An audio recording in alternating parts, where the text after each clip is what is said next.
Top quality और consistent performance के लिए सिर्फ सिल्वर पंप्स। टॉप क्वालिटी और कंसिस्टेंट परफॉर्मेंस के लिए सिर्फ सिल्वर पंप्स, नाम याद रखना। हो मुख्य कार्यालय ठाण्यामध्ये असणारे प्रामुख्यानं धर्मवीर आनंद दिघे साहेबांच्या नावानं माजी मुख्यमंत्री आणि शिवसेना पक्षाचे प्रमुख नेते आदरणीय एकनाथ शिंदे साहेबांनी आमच्या दिघे साहेबांच्या नावानं हे मंडळ स्थापन केलं आणि 27 जानेवारी हा त्याचा वर्धापन दिन आम्ही आता निर्णय असा घेतलेला आहे की 27 जानेवारी हा वर्धापन दिन असेल आणि 50 कोटी रुपयाची भरघोस तरतूद ह्या मंडळामध्ये करण्यात आलेली आहे। आणि प्रामुख्यानं Dharmaveer Anand Dighe Saheb Maharashtra auto rickshaw meters taxi चालक कल्याणकारी मंडळ असं त्याचं नाव असणार। त्याचं आम्ही लोगोचं प्रकाशन सुद्धा 1 मार्च रोजी करणार आहोत, कारण आमचा जो ट्रान्सपोर्ट डे आहे, परिवहन दिवस आहे, त्या दिवशी परिवहनच्या मुख्य कार्यालयाच्या इमारतीचं भूमिपूजन माननीय मुख्यमंत्री आणि उपमुख्यमंत्र्यांच्या उपस्थितीमध्ये आणि त्याचबरोबर हे जे कल्याणकारी मंडळ आम्ही निर्माण केलेलं आहे त्या मंडळाच्या माध्यमातून जे काही आदर्श रिक्षा चालक आहेत त्यांना आम्ही पुरस्कार सुद्धा त्यावेळेस देणार आहोत आणि 65 वर्षावरील जे काही रिक्षा चालक आहेत ज्यांनी 5 वर्षापूर्वीची ज्यांची नोंदणी आहे त्यांना प्रत्येकी 10,000 रुपये अशा प्रकारचं अनुदान म्हणायला हरकत नाही किंवा पुरस्कार नाही एकदाच 10 म्हणजे ज्यांनी 65 वर्षावरील रिक्षा चालक आणि टॅक्सी चालक आहेत त्यांना आम्ही 10,000 रुपये पुरस्कार म्हणून देणार आहोत, जे आजच्या घडीला राज्यामध्ये आमच्या डिपार्टमेंटच्या लोकांनी जी माहिती काढली त्यामध्ये 14,600 किती 14,387 65 वर्षावरील हे चालक आहेत त्यांना तो आम्ही ह्या वर्षी ती रक्कम देणार आहोत। परंतु काही त्यामध्ये अटी आणि नियम आहेत, म्हणजे किमान 5 वर्ष तरी त्यांची नोंदणी असणं गरजेचं आहे वगैरे अशा प्रकारच्या काही अटी आहेत। त्या अटीला जे पात्र ठरतील त्यांना 10,000 रुपये आणि 5 रिक्षा चालकांचा आणि टॅक्सी चालकांचा सन्मान 1 मार्च ह्या रोजी आम्ही करण्याचं निश्चित केलेलं आहे। अनेक योजना ह्या रिक्षा मंडळाच्या माध्यमातून रिक्षा चालकांना आणि टॅक्सी चालकांना देण्याचा शासनाचा प्रयत्न आहे आणि प्रामुख्याने मुख्यमंत्री श्री देवेंद्रजी फडणवीस आणि उपमुख्यमंत्री श्री अजितदादा पवार आणि ह्या मंडळाचे निर्माते श्री एकनाथजी शिंदे साहेब यांच्या माध्यमातून ज्या सूचना येतील त्या सूचनांची अंमलबजावणी केली जाईल। राज्यामध्ये 1 लाखापेक्षा जास्त हे रिक्षा चालक आणि टॅक्सी चालक आहेत त्यांना ह्या योजनेचा फायदा होईल। आम्ही काही संघटनांशी सुद्धा चर्चा केली आणि खरोखर अतिशय स्तुत्य उपक्रम आमच्या सरकारनं राबवल्याबद्दल त्यांनी आमचं कौतुकही केलं, परंतु ही योजना जास्तीत जास्त लोकांपर्यंत पोहोचावी यासाठी आमचा प्रयत्न राहील आणि भविष्यामध्ये आज 50 कोटी रुपयाची उलाढाल असलेले हे मंडळ भविष्यामध्ये अजूनही मोठं करण्याचा आमचा मानस आहे, जेणेकरून रिक्षा चालकांना भविष्यामध्ये कर्जाच्या माध्यमातून सुद्धा काही उपलब्धता, जशी एसटी महामंडळाची बँक आहे तशा प्रकारची बँक सुद्धा निर्माण होऊन घरं घेण्यासाठी किंवा विद्यार्थ्यांच्या शैक्षणिक गरजा लक्षात घेता रिक्षा चालकांच्या आणि टॅक्सी चालकांच्या याचा विचार करून सुद्धा हे मंडळ कसं मोठं करता येईल आणि धर्मवीर आनंद दिघे साहेबांचं जे स्वप्न होतं ते त्याची पूर्तता कशी करता येईल यासाठी आम्ही प्रयत्न करत आहोत। तुम्ही म्हणालात की राज्यातील रिक्षा चालकांमध्ये आहेत त्यांचं आपलं कार्यालय जे आहे ते ठाण्यात असणार आहे, सगळ्यांना सोयीचं पडावं यासाठी तुम्ही काही त्या जिल्ह्यांमध्ये काही नाही, प्रामुख्याने ह्यामध्ये जिल्हाधिकाऱ्यांना आम्ही सर्व अधिकार देणार आहोत आणि 3 अशासकीय सदस्य प्रत्येक जिल्ह्यातून नियुक्त करणार आहोत। पालकमंत्र्यांच्या अध्यक्षतेखाली ती समिती स्थापन होईल आणि त्या समितीनं 3 अशासकीय सदस्यांची नियुक्ती जिल्हाधिकाऱ्यांकडे करायची आहे आणि ते जिल्हाधिकाऱ्यांनी ती नावं आमच्याकडे पाठवायची जेणेकरून ते आम्ही अधिकृत करेल। परंतु विकेंद्रीकरण करण्याचा आमचा प्रयत्न आहे जेणेकरून प्रत्येक जिल्ह्यामध्येच ह्याचा जास्तीत जास्त फायदा होईल आणि जास्तीत जास्त आमच्या जिल्हानिहाय त्या रिक्षा चालकांना आणि टॅक्सी चालकांना त्याचा फायदा होईल। 10,000 रुपये त्यांना पुरस्कार म्हणून देणार आहात, मात्र एकीकडे लाडक्या बहिणीमुळे अनेक योजना बंद करण्याच्या मार्गावर घेऊन आहे। त्याच्यावर वार्षिक किती अनुदान रिक्षाला देणार प्रत्येक? नाही, फक्त 10,000 रुपये एकदाच 65 वर्षावरील ज्यांनी त्या ठिकाणी म्हणजे महाराष्ट्रामध्ये वास्तव्य असणं गरजेचं आहे. 5 वर्ष त्यांनी रिक्षा चालवलेली असणं गरजेचं आहे. तसा त्यांच्याकडे लायसन्स आणि त्याचा जो बॅच आहे तो असणं गरजेचं आहे. ह्या काही अटी आहेत. सरसकट सगळ्यांना काही आम्ही ते देणार नाही आहोत. आणि हे मंडळ आहे, ह्या मंडळाच्या माध्यमातून जास्तीत जास्त टॅक्सी आणि रिक्षा चालकांना त्याचा फायदा व्हावा. दुसरं महत्त्वाचं की ह्या योजनेचा लाभधारक जी लोक होतील त्यांनी मंडळाचं सदस्यत्व म्हणजे 500 रुपये भरून सदस्यत्व त्यांनी स्वीकारायलाच पाहिजे.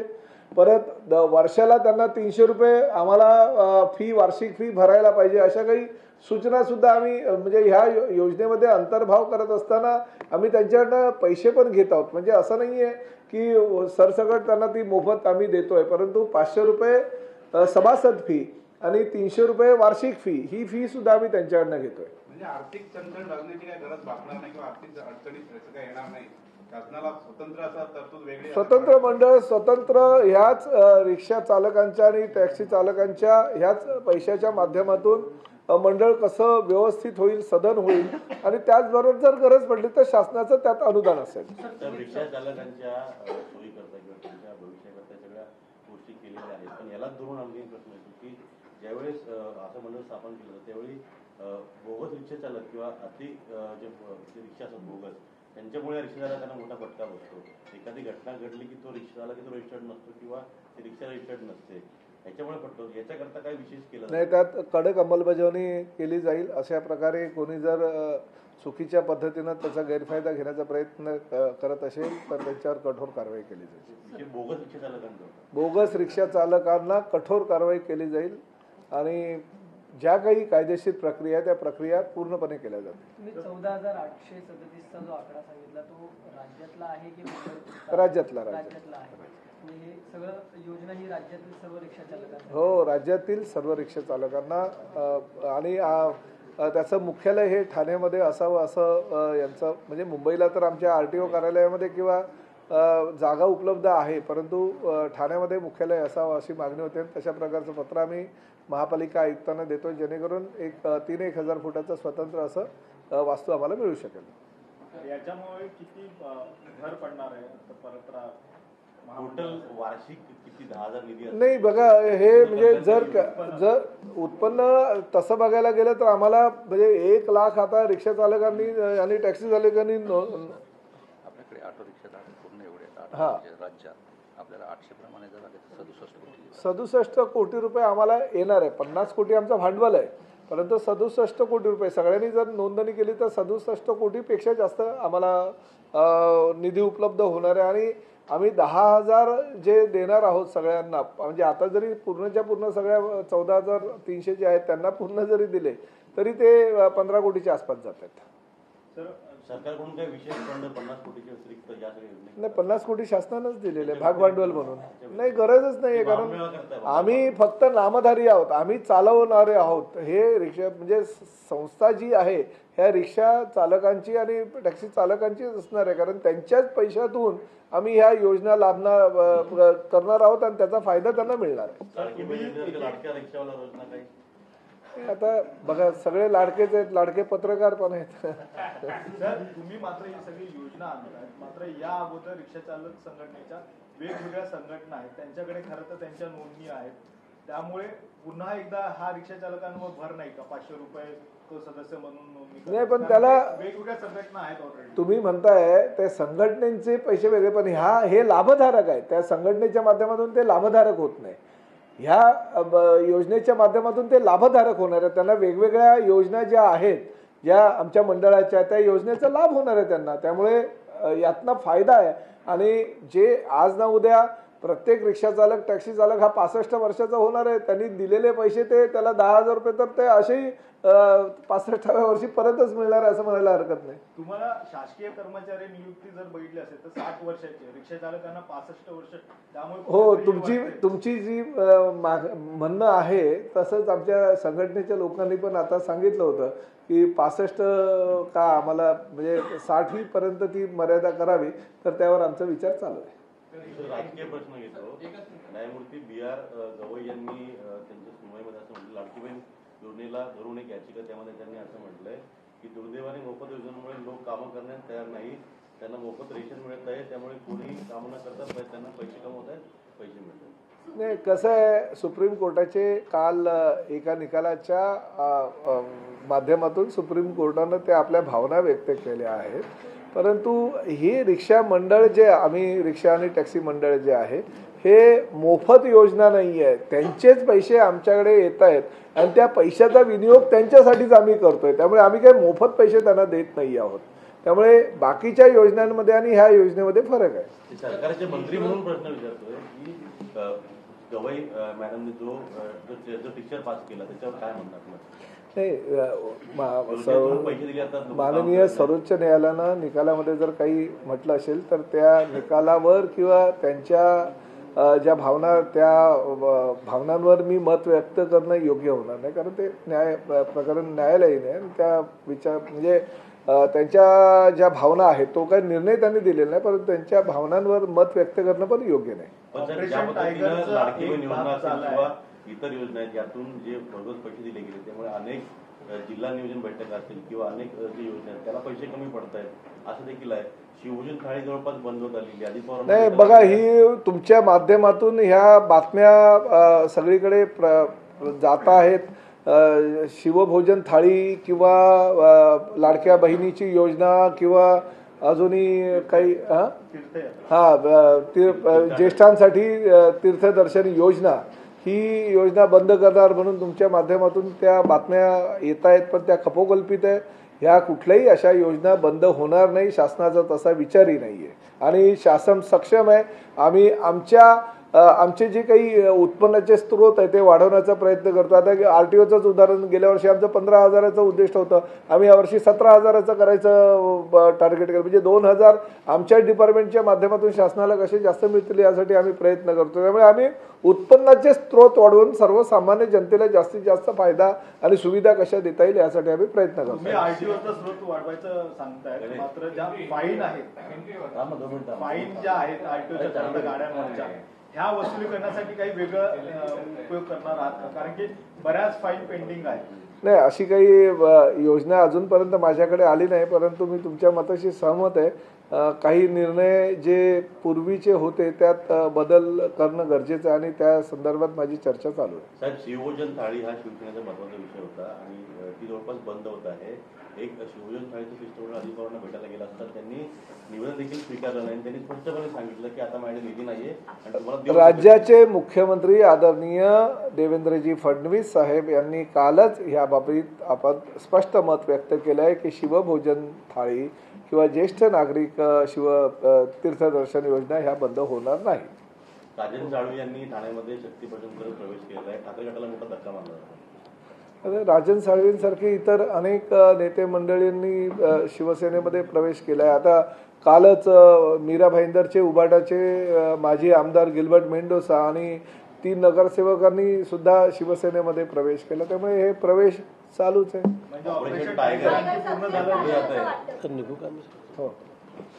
ऑपरेशन टायगर चालूच आहे. लोकांना एकनाथ शिंदे साहेबांच्या माध्यमातून जी काही विकास कामं ह्या राज्यामध्ये शिवसेनेच्या माध्यमातून चालू आहे त्याच्यावर आकर्षित होऊन किंवा त्यांना ज्या पद्धतीनं लोक आज खरा बाळासाहेबांचा अनुयायी मानत आहेत त्यामुळे त्यांच्याकडे लोक आकर्षित होऊन प्रवेश करत आहेत. लोकप्रतिनिधी किंवा मिनिस्टर डिनर डिप्लोमसी जी आहे त्या डिप्लोमसीला जाण्याच्या आधी आमची परवानगी घ्यावी असं कळवावं असं शिवसेनेच्या म्हणजे उबाटा गटाच्या सर्व आमदार खासदारांना आदित्य ठाकरे यांनी काल दिल्लीत बैठक घेऊन सांगितलं. चांगलं आहे. बऱ्याच वर्षानंतर त्यांना ह्या गोष्टीची आज जाणीव झालेली आहे.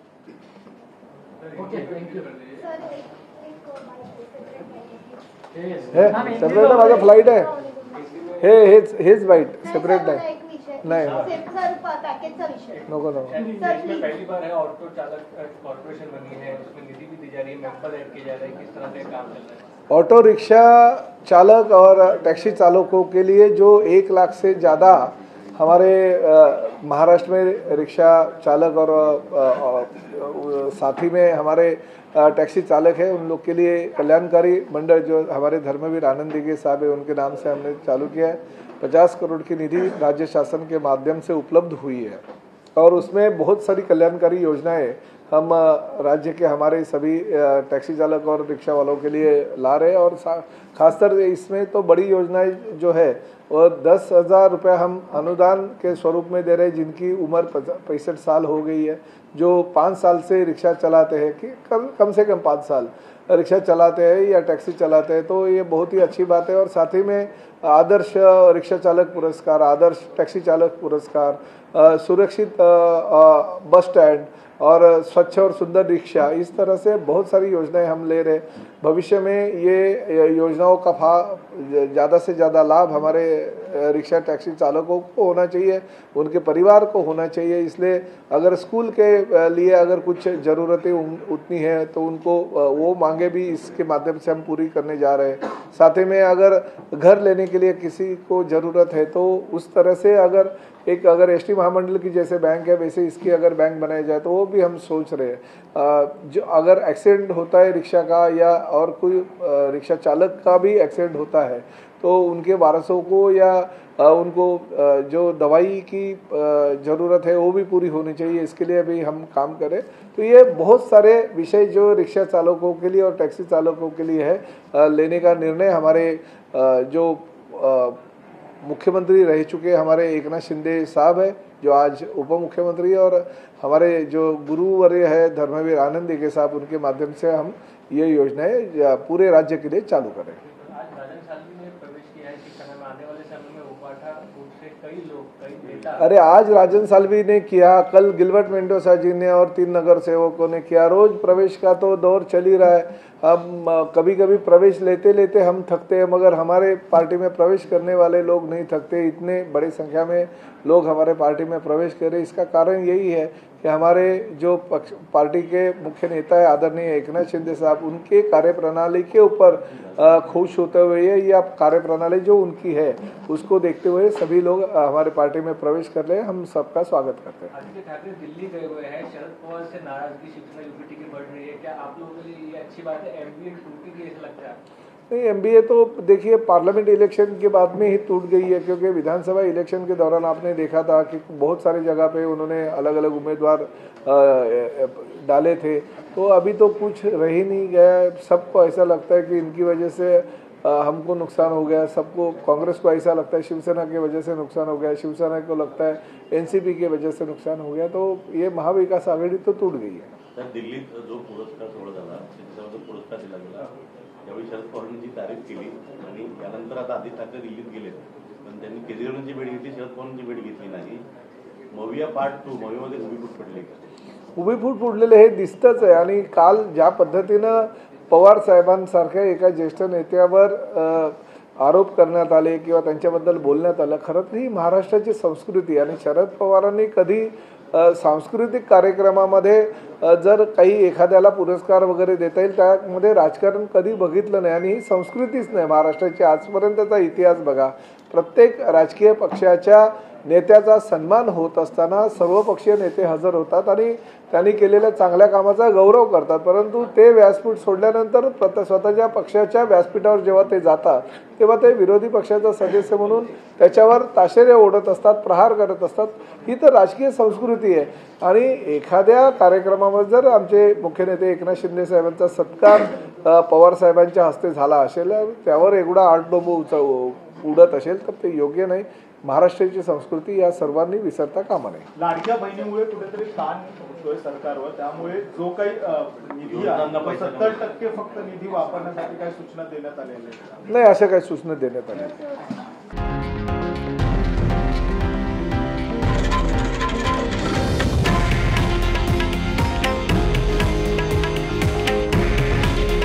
हे आहे देशातील नंबर 1 न्यूज नेटवर्क आणि आपण पाहत आहात TV9 मराठी। काळजी तुमची, हित महाराष्ट्राचं।